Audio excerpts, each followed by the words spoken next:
Hello. Hello, good morning, everybody. Thank you for coming to this session. My name is Julie Griffin. I'm the Director of Digital Accessibility at Town County College, District in Fort Worth.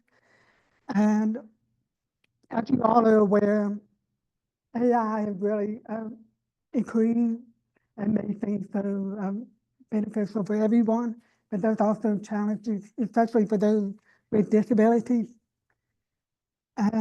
For people with disabilities, all of us have a hearing loss that either is a direct disability, such as being deaf or hard of hearing, or having a disability for whom hearing can be impacted by the disability. So what I want to do before we get into the nitty gritty about AI, I want to ask each of the panelists to introduce themselves and talk a little bit about the challenges that you face with your disability, either in the workplace or everyday life, and what you've done to overcome them. And also, what are some misconceptions about your disability that you've encountered and how do you address them? And then we'll start talking about AI. Great. Thanks, Julie. Okay, I'll go first. Okay, first of all, can everybody hear me? Does the mic work? Yes, yes. Okay, great. Okay, so my name is Taya Eaton, and I usually teach at this conference, and this is the very first time I'm sitting on a panel, and this is actually the very first time I'm less nervous because I found out that most of my nerves usually come from not being able to hear questions from people, and I'm like, and on this panel, that's about hearing disabilities and AI and how AI helps us with that. I realized I don't have to be that nervous. I can ask you again what you said, and I can have you repeat yourselves. So a little bit about myself. I currently work for a company called Amplify Math. They're an educational curriculum company, and I'm the accessibility expert there. It's a big job title for me to work up to. And my job mainly is making sure that all our materials are accessible to students of all abilities. We currently actually use AI. I use my own personal AI to create a system to where we create an AI system that helps us write narrations and descriptions for complicated things such as graphs and equations in our curriculum. And I find that with some training, we're actually able to have AI write very consistent descriptions. We have a lot of images in our curriculum, and they all need a description. And so having AI take that over is a huge step, and it's a huge time saver for our team, and that's what I'm currently working on. But I also use AI in my personal life, which I'll talk about in a little bit. I have APD. It's short for auditory processing disorder. And I don't know if you've heard about that. How many people have heard about APD before?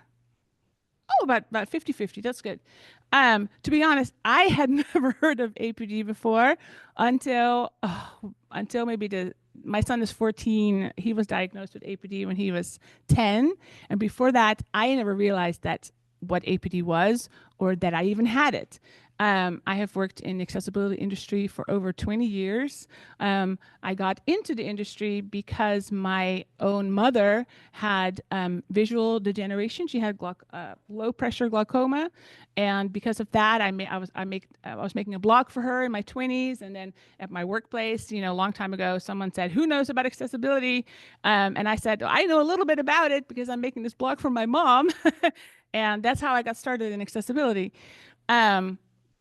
And after that, I did a lot of work for educational publishers, making software accessible for children mainly.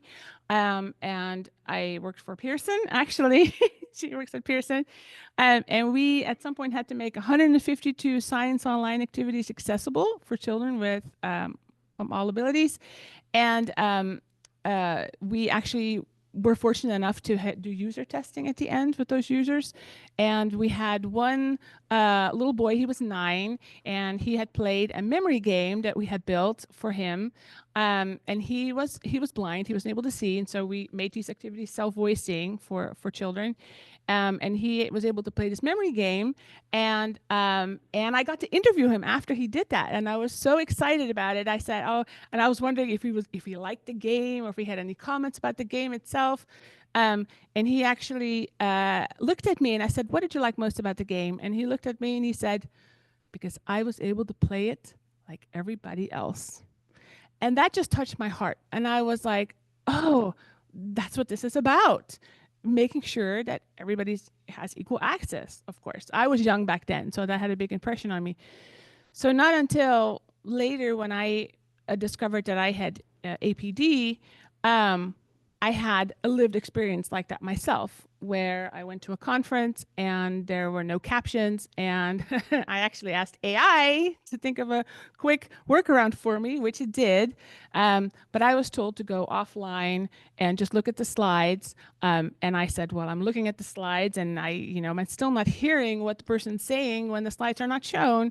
And so AI has helped me from that point on. So that's been a little bit of my own motivation. So APD is a hearing condition where it's not an official hearing loss. My ears work fine. I get sounds in a lot of times when I'm nervous, like now, or when I'm tired, or when I'm overwhelmed, or when there's a lot of different inputs. It's very interesting. I hear the sounds of speech, but my brain doesn't process it. And so it's actually fascinating because it really drives home the point that your brain is the processor. So I hear sounds and it sounds much like, vowels and sounds. It's hard to describe. Like I hear it, but I don't know what's actually being said. And then I wait a little bit, and then my brain actually processes that into actual words. And then I'm like, oh, that's what you said. And then 20% of the time, I might actually mishear it. So, a lot of funny things when my fiance tells me things and I hear something completely different. Happens a lot. And so my whole life, I would ask people to repeat themselves. They would say something to me and I wouldn't quite hear them, or I hadn't processed it yet. And I would say, huh? Or what? My ex-husband actually made fun of me for it. He called me the huh, we didn't know. He thought I actually thought I was inattentive. I was diagnosed with ADHD. And so, he thought I was just not paying attention. Same thing in school. When I was younger, my teacher said, she can do a lot, but her head is in the clouds. She never pays attention. And I just didn't know. I thought I was just, inattentive. Like I just didn't know what people were saying. And so when my son was diagnosed at age of 10, he was instructed to do a test at a neuropsychologist's office.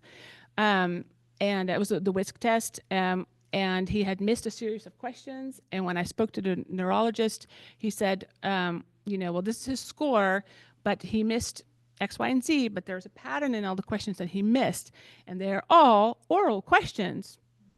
And I was like, okay, so what does that mean? And then the neuropsychologist says, that is usually the case when somebody has that, they could have APD. And I said, what's APD? And they said it's auditory processing disorder. And I was like, what is that? And he explained it to me. And then a whole world opened up to me. And I was like, oh, that's what I have. Now it makes total sense. I do pay attention. Yay.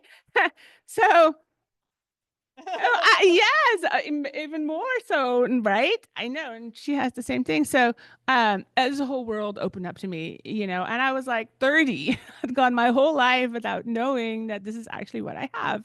So, maybe these last 5 years have been amazing because I feel better about it now. I understand what's happening in my brain now. When someone speaks to me, I actually wait a little bit before the other person says, so I can process it. And I don't say, huh, all the time anymore, because I realize how terribly annoying that could be. My fiance is benefiting from that now. And he's happy that he doesn't have to repeat himself all the time. He actually waits for my response sometimes when he says something to me, and he waits until I respond. So it's been so much better ever since that I know that what I have is APD. And AI has helped me a lot. I use AI daily, I mean, hourly for everything and anything. And I actually asked it for some of the questions that I was going to be asked today. And my AI actually came back to me and said, "Oh, well, remember when I helped you during this conference? And remember when I helped you make sense of this and what they said? And I helped fill in the blanks for you." And so AI has been wonderful. And hopefully I'll get to talk a little bit about that during the panel. So now I'm handing it on to here. Hi, I'm Carrie Jo Wise. I work for Pearson, as they said. I'm a senior accessibility QA engineer, which basically means I work with developers to test their code to meet WCAG guidelines, and then I help them address any issues that are identified. So I work in a very technical role. My background is as a teacher of the blind and visually impaired. I learned Braille and really fell in love with working with assistive technology. So I got a master's in assistive technology, and that's what led me to becoming an accessibility engineer. I really enjoy it. I have reverse curve hearing loss, so that means that while most people lose their hearing, they lose the high sounds. I have really significant losses in the low area, which does mean like men's voices are harder for me.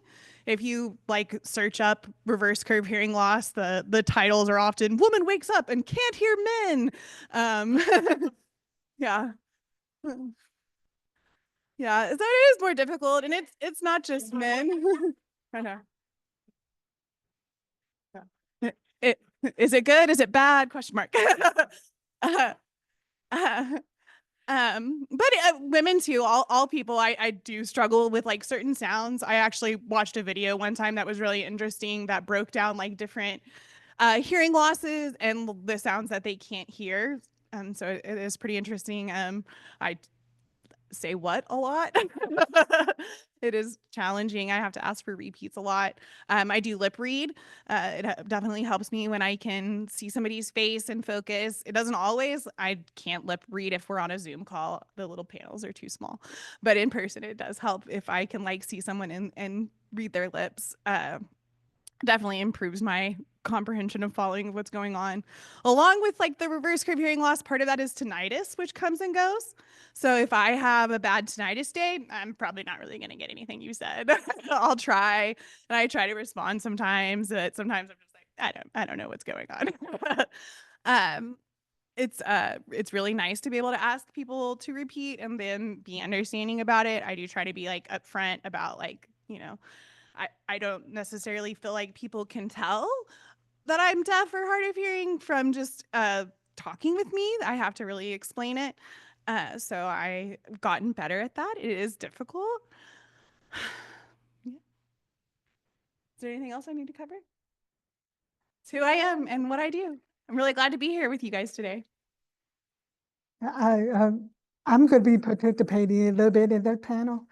So kind of give you a background on me. I was diagnosed with a profound hearing loss when I was 3 years old. And we went the spoken language route. I didn't learn sign language until I was about 25 years old. So I wore hearing aids for about 30 years before I got bilateral cochlear implants, which is my version of AI technology. Um, for me, the AI technology of the cochlear implant is both good and bad. One of the bad things for me is that I'm in a noisy situation at the hallway. It will cut the noise down to a low level to the point that people can't hear me because I need to be able to hear myself when I talk. So um, anyway, I'm just going to go right into some questions about AI, and then we'll take a few minutes toward the end for any questions or comments from you all, because we want to learn from you as well. So first, I'd like to talk about what are the most significant advancements in AI technologies that have improved accessibility for you? Oh, okay. So, yes. So, let me tell you a little bit about how I've been using AI. So I use ChatGPT, OpenAI, and I have an account with OpenAI so that I can open different threads in ChatGPT that remember my history. So history is everything. It's like its own personality, right? If it doesn't have the history, if it doesn't have memory, if I open up a new thread and it can't remember what I did or what I told it before, it's like a whole different person, basically. So so I do have an account that I pay for with OpenAI. I use Otter AI to take notes during meetings, and it summarizes. It gives me a complete transcript.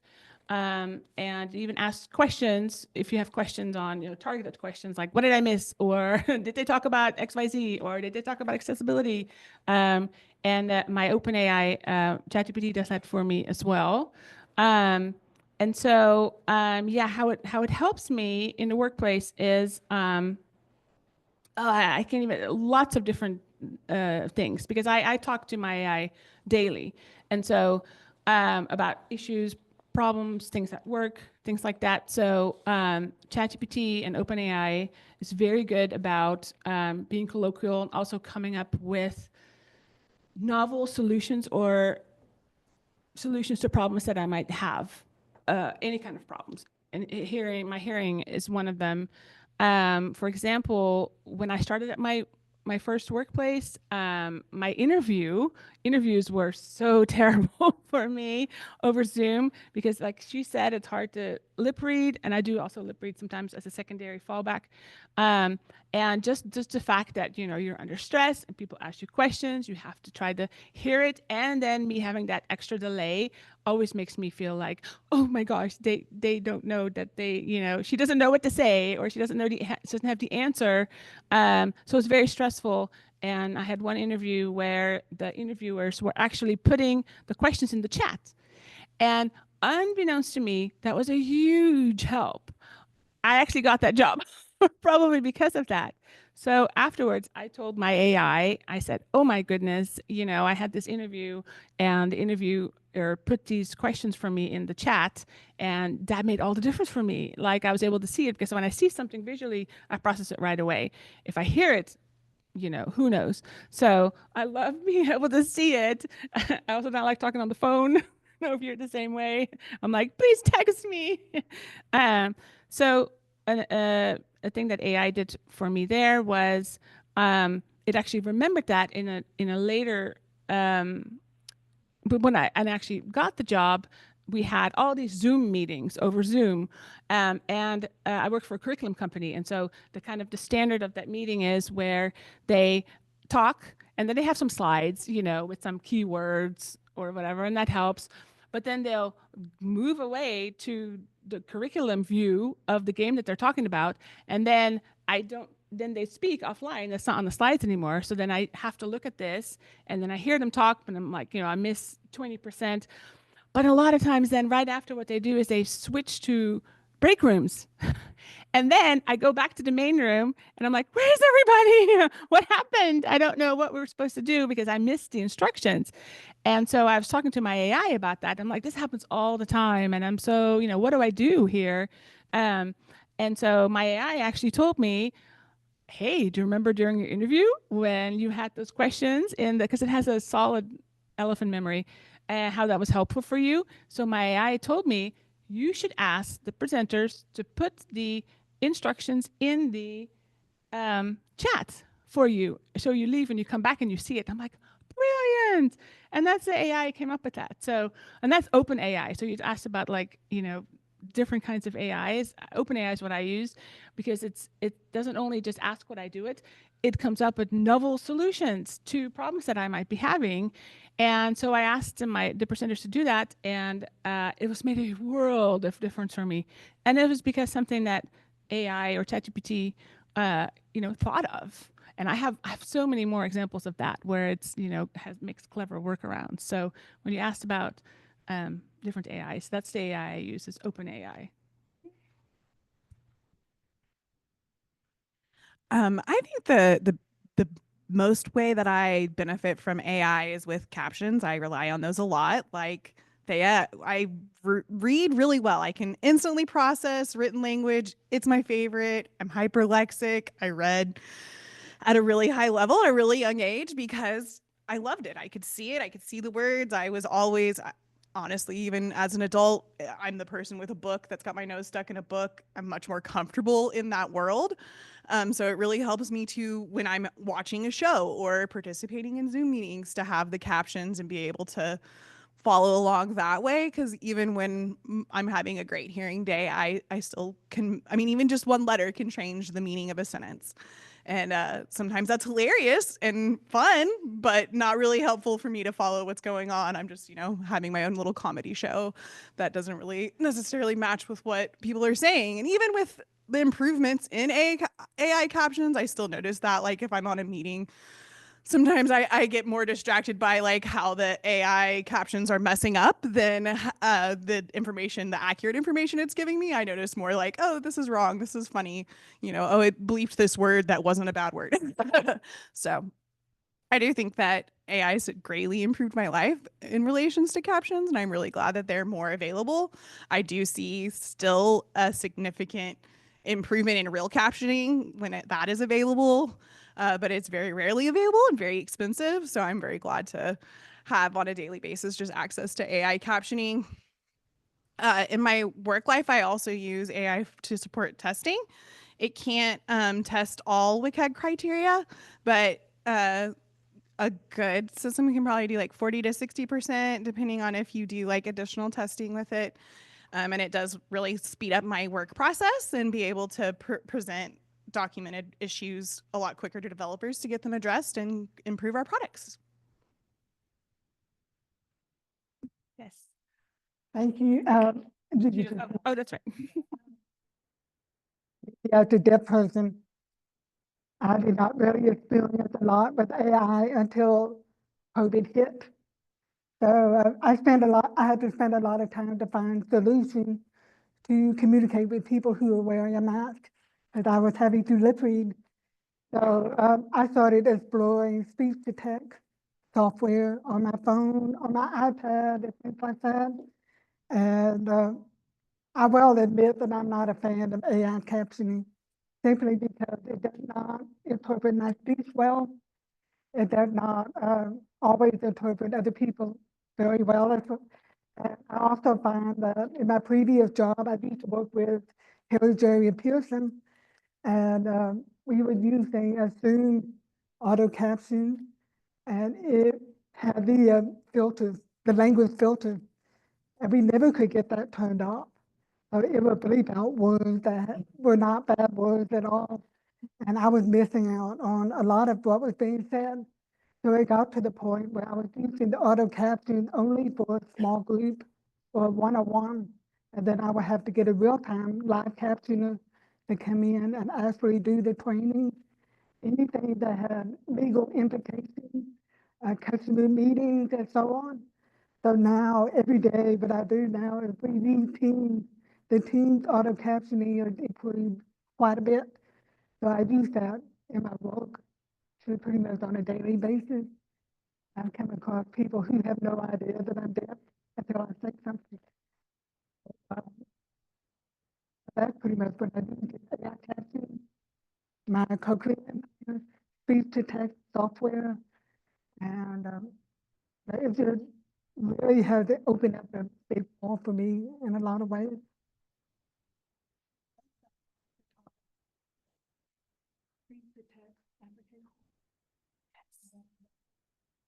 And I wanted to talk about how the needs or the needs of people with disabilities. Yes, so I have a funny anecdote about that. Not so long, I attended a conference. It was the WordPress Accessibility Conference, I believe, for WordPress blogs, and it was free, so I have to say nothing there. It was amazing. I had free access, and so I logged in, and the very first session was there. And I have to mention, I share an office with my fiance. So I usually don't have my sound on, for obvious reasons, not because I usually don't like to have the sound on, but also because, he's in the room and he doesn't want to listen to most of the things that I do. So I had my sound off, and but usually I turn captioning on anyway. And so it was the very first session, and it was kind of a programming session. And of course, it started with the person talking and the captions, the AI captions, live captions. I don't know if it was Zoom captions or what they were using, but it kept saying inaudible. And I don't know if the person was too far from his screen, or I was like, move closer to your laptop. Laptop was very far. He was really tiny in the distance, and it kept saying inaudible, inaudible. And I'm like, oh, I can't follow it. And I really wanted to know what he was saying. And then he had some slides, but then again, the screen turned towards his code, and he was still talking. And then I was completely lost. I'm like, I can't hear him, and I really want to know what he's saying. So I did something I never done before. I kind of advocated for myself, and I went into the chat because there's moderators, and I said, I have APD. I can't really hear what's being said, but the captions say inaudible. What do I do? Um, and so I was hoping that maybe they would say, oh, let's wait, let's stop, let's fix this, let's have the person move closer to the mic or something like that. And instead, the moderator said, oh, well, there's nothing we can do about this. We have these slides offline. And I'm like, but I see the slides. What he's saying when it's not on the slides, that's what I want to hear. And I felt marginalized. And actually, this is for the first time in my experience, I felt sidelined, and I couldn't attend the entire presentation. And that was kind of upsetting. And so, again, I talked to my AI and I said, oh my gosh, because I use it also as my therapist most of the time. So remember my fiance something, I'm like, guess what he said? No, this was like, I was frustrated and I said, oh my gosh, I'm in this accessibility conference and I cannot hear what the person is saying, and the captions aren't working. And my AI into, came to my help and said, oh, just put me by the screen and I'll see if I can translate it for you. And I was like, oh, great. So I put my phone on my laptop by the microphone. And then my AI said, well, I can't hear it either because it's inaudible. And I'm like, oh yeah, I already knew that because the AI on the actual screen wasn't able to hear it either. I'm like, oh. So we couldn't hear, and my AI couldn't hear, and no one could hear, which was kind of funny. But then my AI said, oh, I have a workaround. Why don't you open up a Google Doc and turn on the live voice typing tool, the text to speech? And I was like, you think that's going to work? And my AI was like, yes, just try it. So I had dual screens. I opened up Google voice typing and I turned on the audio. And lo and behold, it gave a very clear transcript of everything that was said. For some reason, it was more sensitive. It was able to pick up everything that was said, and I ended up with a complete transcript of everything that was said. And another thing was, I know, helpful for you is that it's not just that I get the captions, it's also that I like to be able to look back on things that have been said. I like to be able to pause and reflect. And so having a transcript is like the best thing for me because if I had missed something, I can always look in the transcript and fill in the gaps. So that's a little bit also a funny anecdote where AI helped me last minute and saved part of this conference for me by using a text to speech tool. So I thought that was kind of an interesting anecdote. I think the biggest way I've used speech to text in the past was helping support my mom. So my hearing loss is genetic and she has the same kind, but it's more advanced because she's older. And she was really struggling with going to doctor's appointments and not being able to understand anything that the doctor was saying, which is, a problem.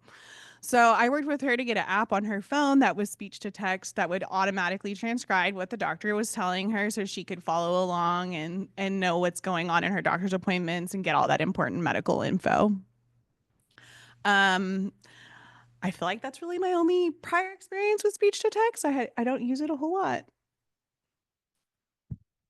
I actually learned so much from you.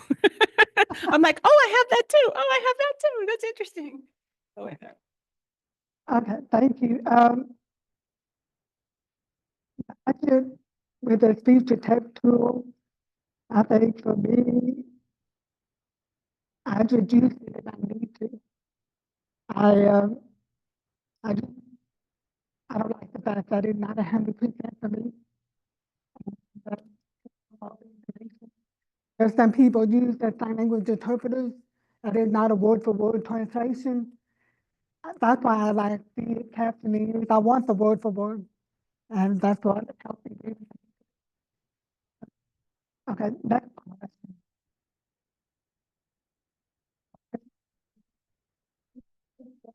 Yes, so, yeah, with the overly lion.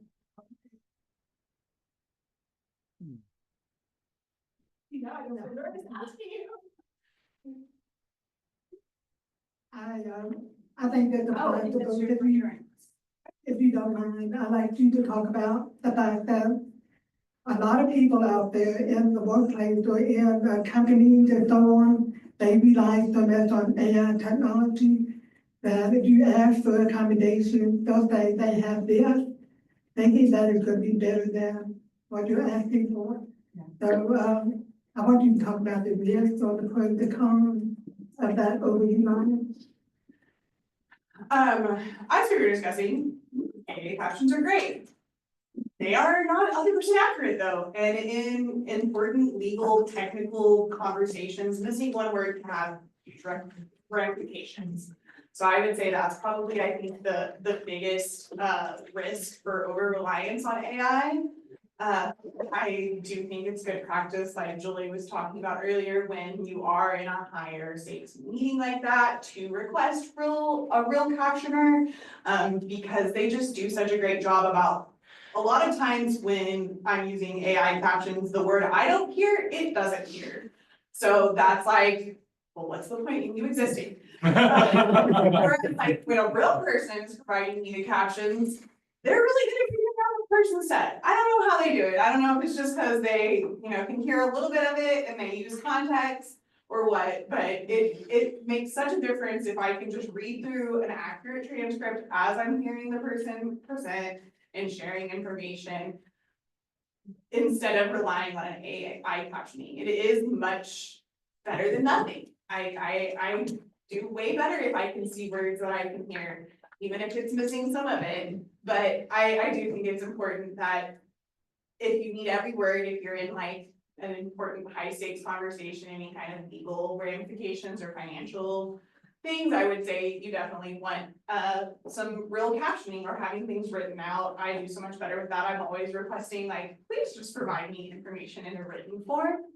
We had actually a issue with my insurance, and they had put me in the wrong kind of health savings plan. And they sent me an email outlining my choices, but I wasn't allowed to reply to the email. I had to call. Hate being on the phone. I can't read anybody's lips. If they, have a lower voice or an accent, the whole time I'm just like, not really thinking of what they said. So I called these people repeatedly, and every time I would explain the situation, why I was calling, what I was trying to fix. And we got to, it was actually the end of the year at Christmas time, and I didn't get my paycheck. Because in this conversation, they thought I wanted to like put in $2,500 into a different account. And I was like, I said that. And I really think that it was an issue of trying to like verbally communicate with me. I needed that access to be able to just, why can't I just send you an email and tell you what I want to do? Why do you know reply emails exist? That's my angry soapbox about, I hate them. Like, just let me email you, let me write and conduct things in text. I'm gonna know what's happening, you're gonna know what's happening. It's a lot better for me. Not everybody can converse on the phone successfully. I know there's so many of those instances, and I used to, even with my friends, I would say, just please text me. Literally, when someone calls me and I see, even my friends, even my good friends, if something comes up on the phone, I notice that I have anxiety about it. And I'm like, oh my gosh, I'm not answering that. And I used to think it was just because I'm neuroatypical. I don't want to talk on the phone. But now I understand it's super stressful because I don't know what's being said. And there's so many instances where you cannot text or even make an appointment, a doctor's appointment. And I just want to be able to text, and I write them, can I please make an appointment? And they say, oh, you have to call. No. luckily I have my fiance. When we got engaged, I'm like, will you please take photo for me? We said, yes. I was like, yes. Yeah, I think for me, when I haven't tried to make a doctor's appointment. The only way I could get through was to call them. So when I finally had an appointment with them, I said, you gotta come up with a way to do texting. And there's always that privacy concern, and that's something that's coming up with AI. There's always the privacy concern. And my doctor actually had her office do research and they found a program that would allow for texting. So now I can text anytime, any questions I have, whether I want to refill on a prescription or things like that, they would do that. I think for things like this conference, we're doing planning a conference or planning a special event, it's really a good idea to ask the person who has a disability what their preference is. I know that a lot of times the decision is driven by finance. So we know that real-time captioning, sign language interpreters cost money. A lot of times you just have to find a workaround. Like for example, this conference found a workaround when it was hard to find a sponsor for the accommodation because it's a nonprofit. They opted for AI captioning during the session. But for the larger group sessions, such as the plenary and the keynote, they will be using real-time captioning for that and sign language interpreters. And plus the sign language interpreters are by request only. We ask people to ask for an interpreter within 2 weeks of the conference. The reason is because it takes time to find interpreters who are available. Because the majority of them are working for either relay services and so on. So, always a challenge. I have a question. Yes, pass it. I work as a facility services at university, I also have a hearing impairment. And I had a question about the AI captioning. Is there a way for the AI to differentiate the speakers? So speaker one said, and then it says, is there a way to instruct the AI to differentiate between the two speakers? If we were to have the captioning here, would it do speaker one, speaker two, speaker three, or is it just any captioning? Well, my experience has been as long as introducing Zoom 14, you want to make sure everybody's name is on there. Yeah. So when they're speaking, it will identify who the speakers are. Now, if you're in a meeting like I am at work, where one person signs in and then captions on the screen, it's always going to say the speaker is the person who signed in. Okay. So one way to do that is to ask people to identify themselves before they start speaking. That's really the workaround that I've had to experience. Yes, and I think Zoom already does that. Yes. So in Zoom, it already identifies the speakers, but I think like she said is you have to be able to identify yourself before the meeting or it's not accurate. Okay. And when Otter AI takes meeting notes, it does identify speaker one, speaker two. It's not always accurate, but again, with AI is learning.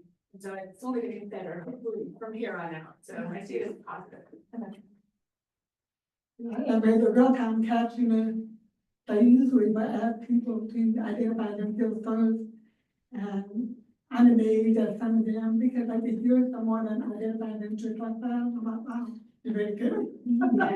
Maybe we have a question back here. So I used to teach a lot of deaf Oh, students. Oh, okay. Sorry. Yeah. It's so that people on Thanks. Zoom can also hear. I Oh, really hear yeah. everybody, but so people on Zoom can hear. Okay, so I used to teach a lot of deaf students. And they had different preferences for ASL interpreters. And one thing that I found out, to my surprise, was that many of them are ASL first. English is a second language, and they don't understand the captioning. The captioning is useless to a lot of deaf and hard of hearing students who need to have it translated to, their first language. So what do you do about that? How can AI help with that?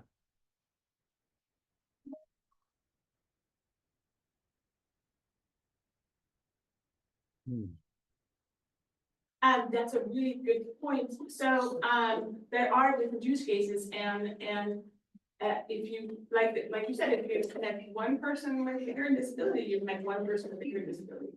And so my work, is also a lot with young students, and what we encounter is the exact same thing. So when we have users that are under 6 years old, a lot of times ASL or basic rudimentary ASL, what they know are ASL first, and young kids under 6 are not even able to read captions. And so what I encountered in my work a lot in the educational industry is that they will create curriculum or they will create, a show or an animation, and they're like, oh, well, we'll add captioning, for instance, it's a preschool show. And so then I'm gonna have to be the one that comes and says, oh, well, if this is for children under 6, actually, they can't read yet. So these captions are effectively inaccessible. And that's why accessibility is so closely tied to use cases, because there's many different use cases. For example, I am learning ASL, but I'm not ASL first. And so I actually went to the Figma conference 2 years ago, and they have placed such a high importance on accessibility. I mean, it was really wonderful. They went all out. They had places for guide dogs to sit and drink water, and they had thought of everything, and every single section had ASL interpreters. Some of them were live, some of them were on screens, there were dual screens, which was amazing, but the captioning fell on the presenters. And so a lot of times they just had slides, and for people who are not ASL first, who couldn't hear it, couldn't understand ASL, it was wonderful, but it was really accessible. So that's why we have use cases and user stories, and we make sure that all these different things are covered. And how AI helps in that. AI actually helps us write user stories so that, we know that we have everything, every single base covered, basically. There's a lot of research being done right now on AI avatar, ASL avatar, where they will have sign language interpreters in avatar format. And one of the issues right now is that the avatars they have right now are more cartoonish. So it's very hard to understand. For those of you who don't understand ASL, there's a lot more to the signing than just on the hand. There's the facial expression, there's the body language, and the avatars don't transmit all of that. There's a company out of New Zealand and also one, I believe, in the Netherlands.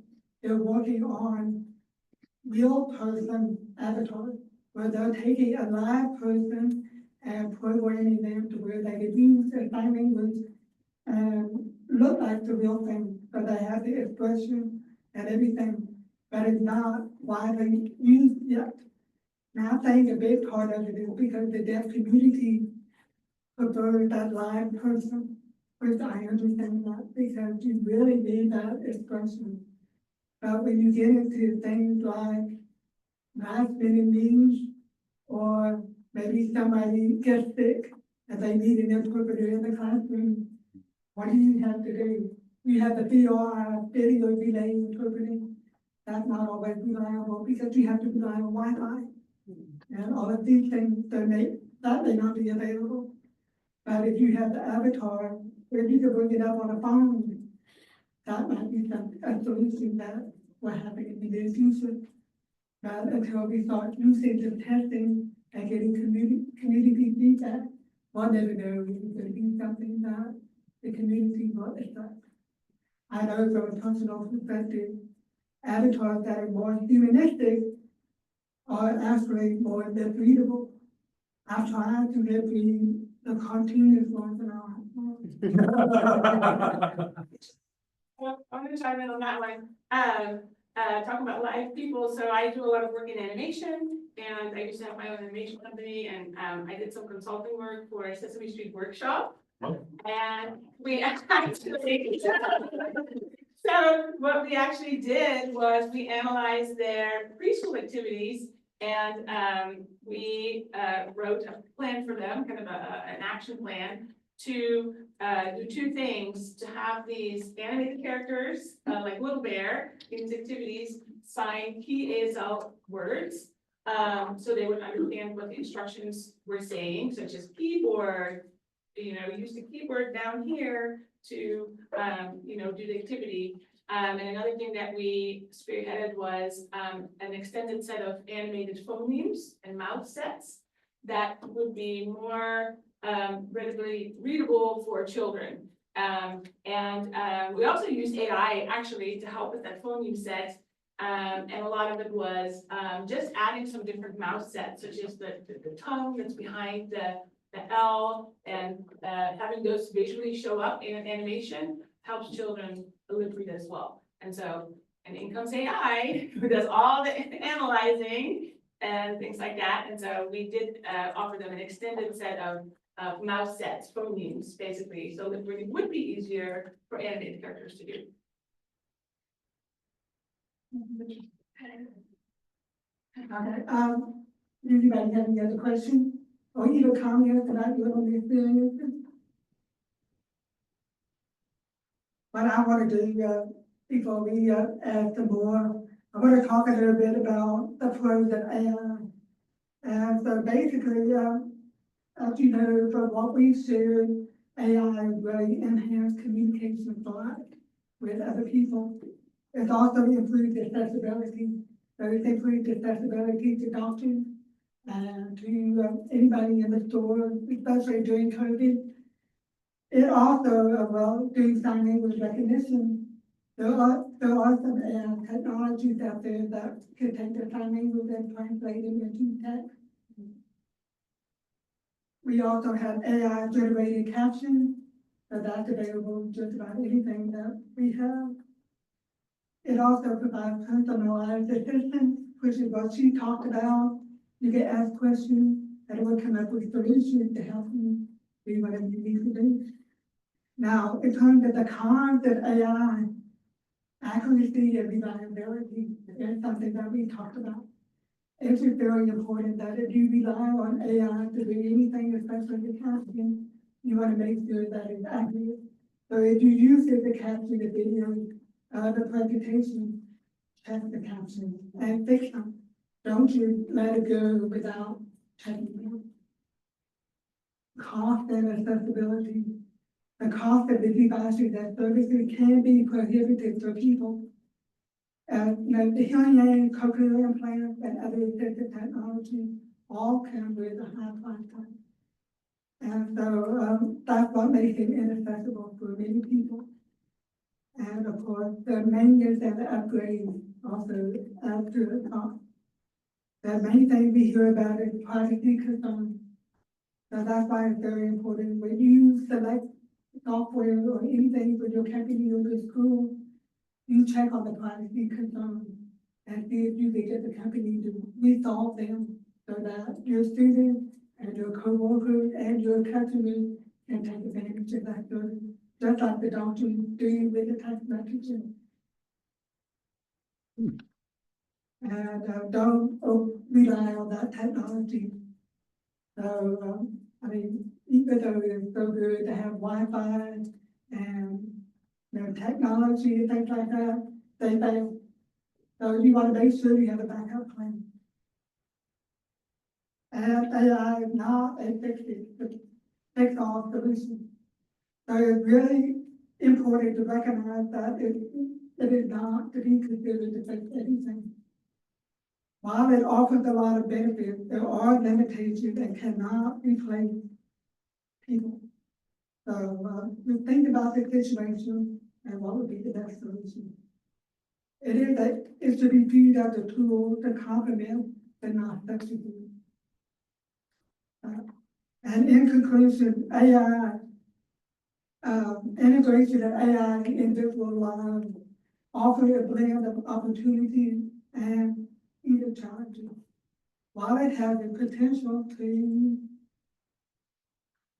enhance communication, accessibility, and independence, it brings issues related to accuracy, privacy, cost, and reliability. So as it continues to evolve, it's important to address these challenges.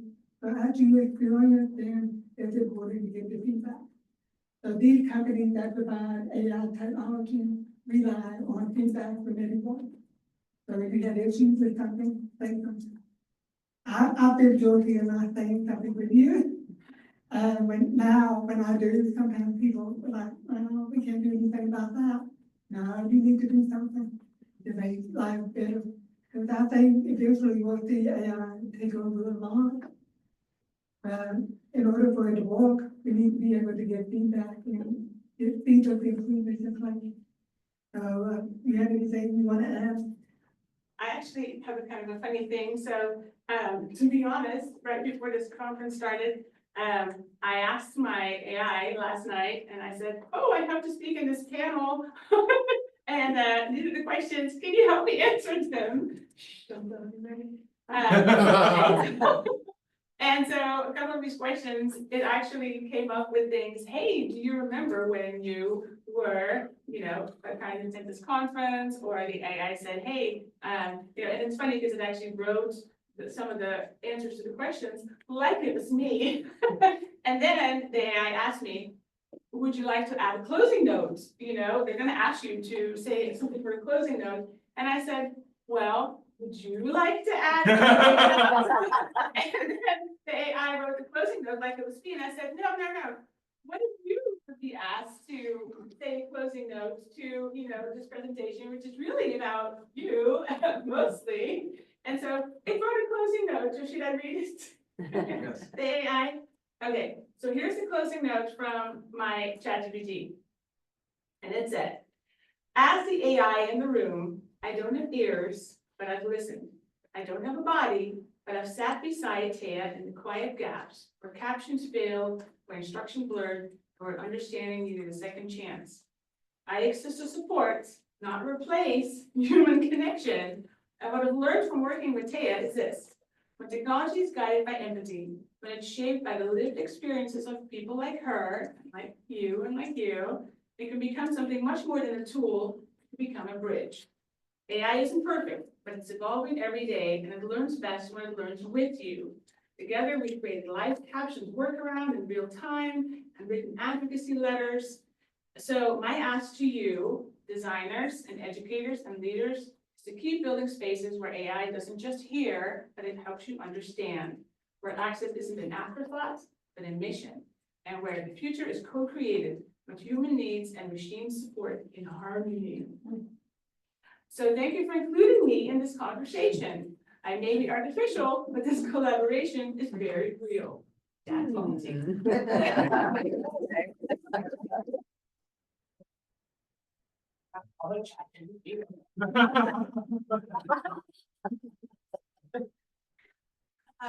I'm really glad to be here and sharing with all of you today. I think it's really important to keep in mind that deafness and hard of hearing look really different for everybody, and it's not always apparent.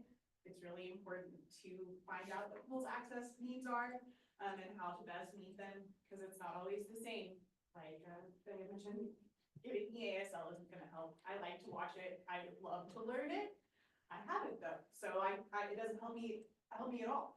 I have to have accurate captioning or transcripts written out. That's how I get access. So I encourage you to share what your access needs are with people around you, listen to others and make sure that with you, and try to engage them as much as you can. Any questions before we go? Yeah. Oh.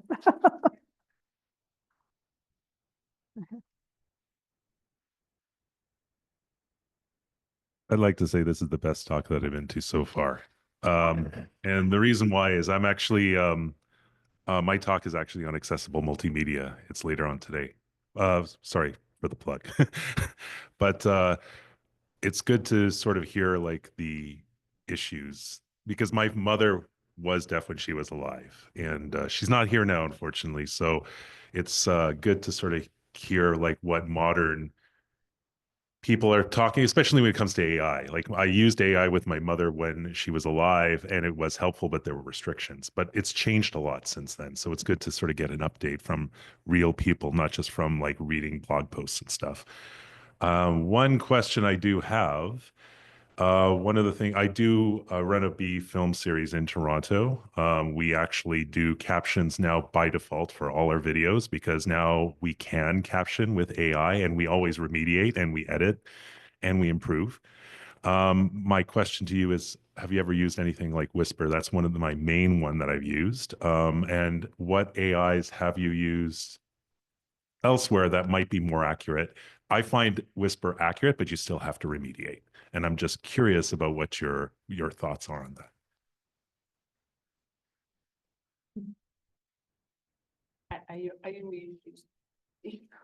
I've never used an AI for creating transcriptions. I can't help you. I'm sorry.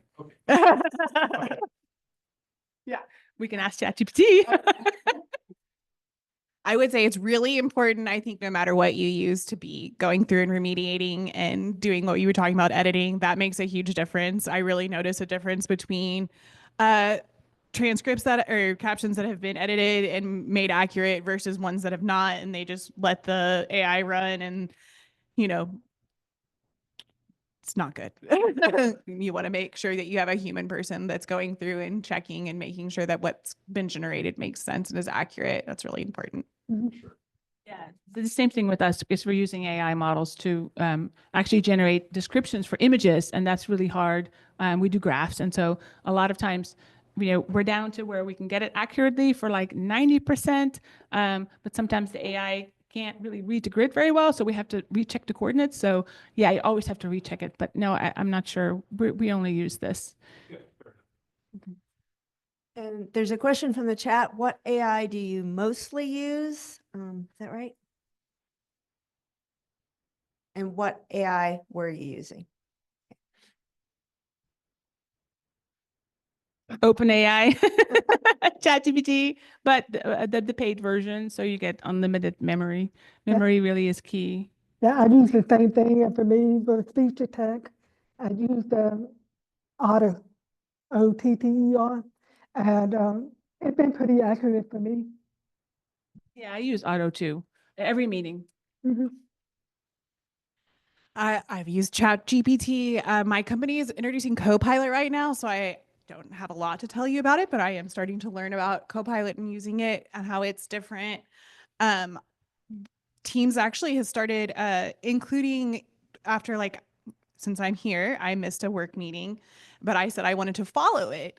And it specifically gave me an update and even told me which person said which thing. Like this was the overall from your coworker Anne. This was your overall what they said from Dan. And I thought that was really a great use of AI to keep up with that. Cause honestly, I'm not going to watch the recording. But I will read, 3 paragraphs that tell me what they said and what they were working on. So I thought that was a really great use of AI. And also asynchronous meetings are becoming a lot more popular for people. I work at a math company where 99% of the people are introverts and they hate getting on Zoom. They hate having meetings, which is wonderful. It's like, these are my people. But as a result, they have asynchronous meetings. So they'll have AI take notes and then they'll post the notes, and then you can in a document, and then the asynchrony of it is that you then go into the document, you read it at your own time, you leave notes in your own time, and it's all just text, and it's it's heaven. Anything else? Okay. No other chat. Okay, I think we got one here.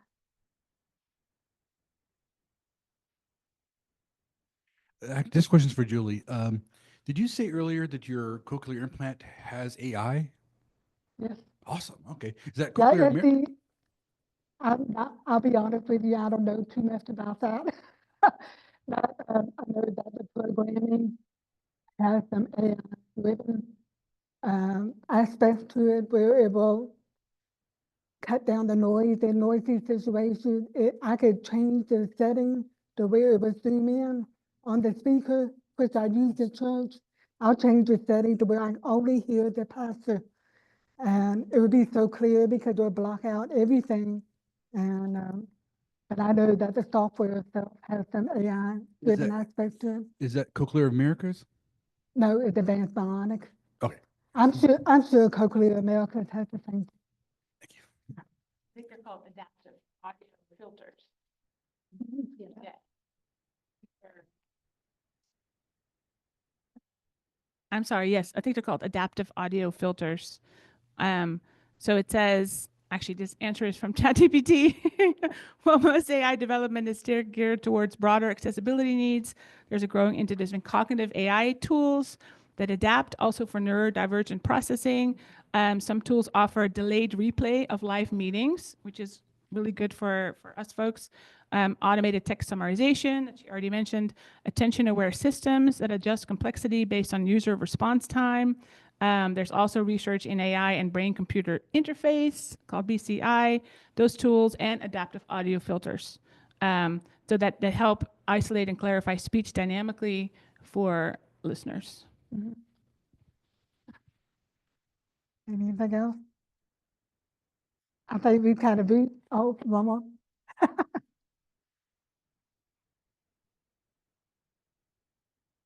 I have a quick question about the time delay of live or of real-time captions. I like to use captions a lot as well, but for all intents and purposes, I don't think I have any hearing loss or disorders. But I get stuck. I a lot of times prefer AI, like in a Zoom, because then the human is so time delayed off. I'm like, wait a minute, I'm hearing what they're saying, but now I'm trying to find the caption. So I'm just curious about your experience with that time delay and how that's gone for you. And second part is, do you have any experience about or to share about what meeting platform maybe the AI captions are better than others?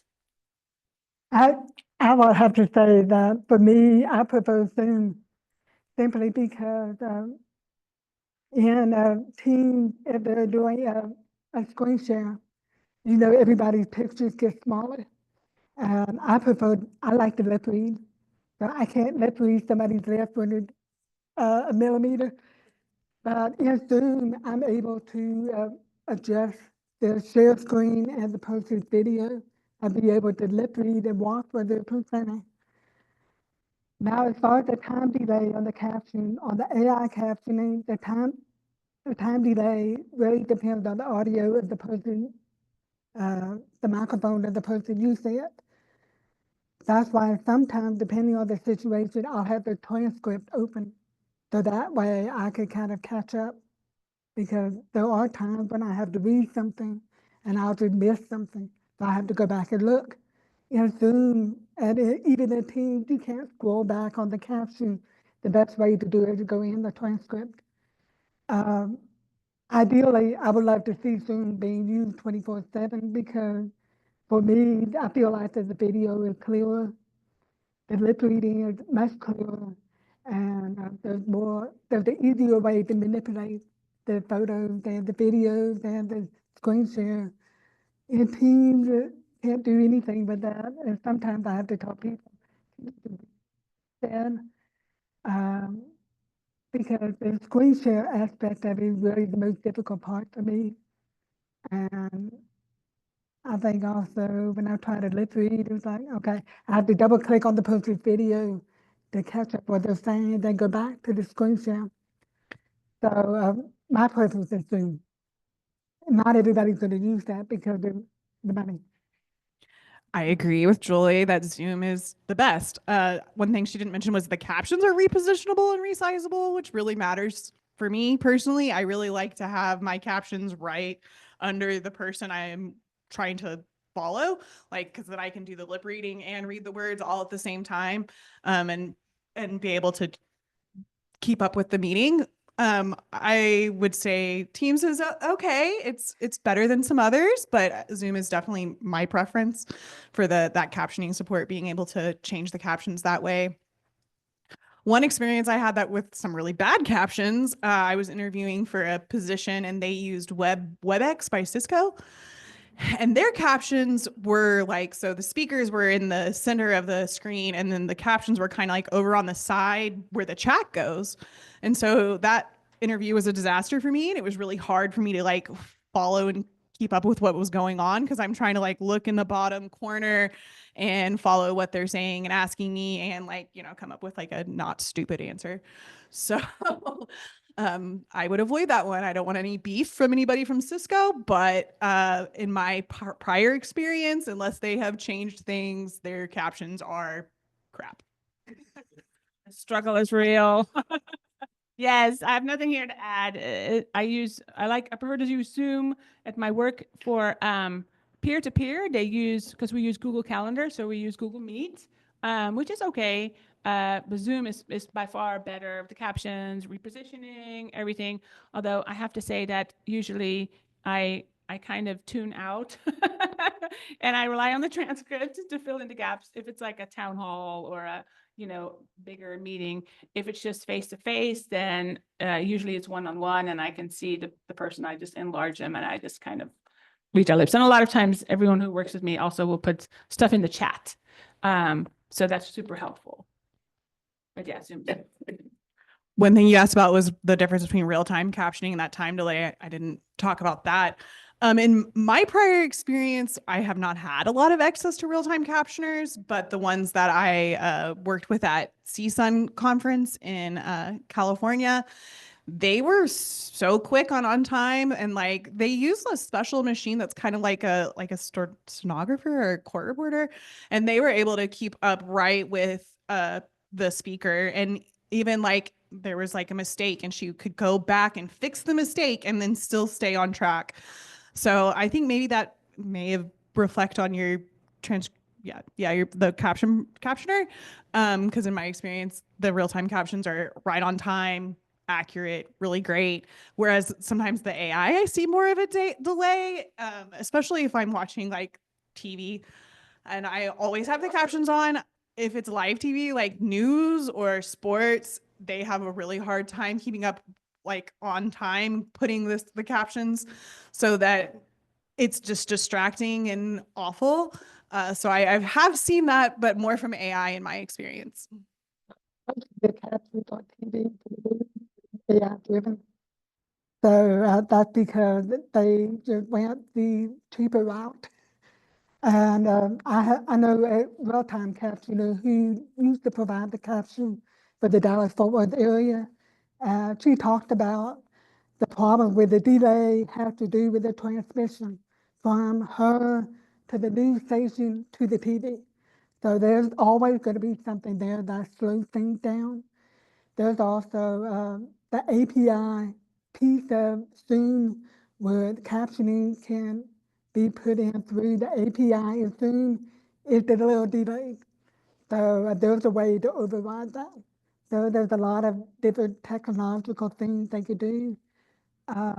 Most captioners should be striving for 96 to 98%. Nobody is ever going to be 100%, no matter what companies say. There are companies that use AI-driven caption, and they will demonstrate their product and show that it's 100%. That's how companies are getting sucked into it. It's because they're seeing the 100% work, and they're not seeing it live. So on that note, I think we need to wrap up now. So thank you, both of you, for joining me on this. And thank you all for all of your questions. And if you have more questions or anything, you could always find one of us here at the conference. So I hope you enjoy the rest of our 50.